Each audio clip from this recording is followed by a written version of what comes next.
আমি একটু ভিন্ন স্বাদের করে রুই মাছ রান্না করব। এজন্য মাছটাকে আমি ভালো করে ধুয়ে লবণ হলুদ মাখিয়ে একটা সাইডে রেখে দিব। এখন আমি আদা রসুন পেঁয়াজ আর শুকনো মরিচ ভালোভাবে ধুয়ে নিব। দেওয়া হয়ে গেলে এক একটা জিনিস আমি আলাদা আলাদা পাত্রের মধ্যে রেখে দিব। এখন আমি পেঁয়াজটাকে কুচি কুচি করে কেটে নিব। একদম কুচি কুচি করে মিহি করে কেটে নিতে হবে পেঁয়াজগুলো। তারপরে আমি এটাকে একটা পাত্রের মধ্যে রেখে দিব। তারপরে একটা কড়াইয়ের মধ্যে দিয়ে দিব সামান্য তেল। তেলটা গরম হয়ে আসলে আমি মাছগুলো দিয়ে দিব। মাছগুলোকে আমি দিয়ে উল্টে পাল্টে ভেজে নিব ভালো করে। আর বেশি কড়া ভাজা করা যাবে না, হালকা করে ভেজে নিব। আর খুব সাবধানে মাছগুলো উল্টাতে হবে, যেহেতু আমি হালকা করে ভাজবো সেহেতু লেগে যাওয়ার একটা ভয় আছে। এরপর আমি শিলপাটায় দিয়ে দিলাম আদা রসুন আর জিরা।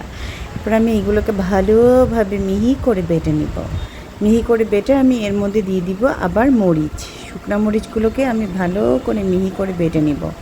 আরেকটা জিনিস খেয়াল করবেন, বাটা মশলার তরকারি কিন্তু সেই রকমের স্বাদ হয়। আগে হতো যে আমরা নানু বাড়িতে গেলে আমার মামিরা বাটা মশলাই তরকারি রান্না করতো। এরপরে দিয়ে দিলাম কড়াইটা গরম হলে দিয়ে দিলাম সরিষার তেল, এরপরে পেঁয়াজ, তারপরে একে একে আমি যে মশলাগুলো বেটে রেখেছিলাম সেগুলো। এখন ওইটাকে ভালোভাবে কষিয়ে নিব। ভালোভাবে কষানো হয়ে গেলে এর মধ্যে দিয়ে দিব পরিমাণ মতো পানি। পানিটা যখন ফুটে আসবে তখন আমি এর মধ্যে দিয়ে দিব মাছগুলো দিয়ে একটু হালকা করে নেড়ে দিব, কারণ বেশি নাড়ানাড়ি করা যাবে না, তাহলে মাছগুলো ভেঙে যাওয়ার সম্ভাবনা আছে। এই তো আমার তরকারিটা প্রায় হয়ে গেছে। দেখতে কতটা ইয়াম্মি লাগছে, খেতে আরও বেশি মজা ছিল।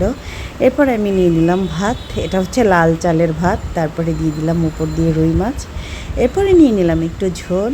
তারপরে মাছটা আমি ভেঙে ভাতের মধ্যে দিয়ে কাঁটাগুলো বেছে সুন্দর করে মুখে একটা লোকমা দিয়ে নিলাম।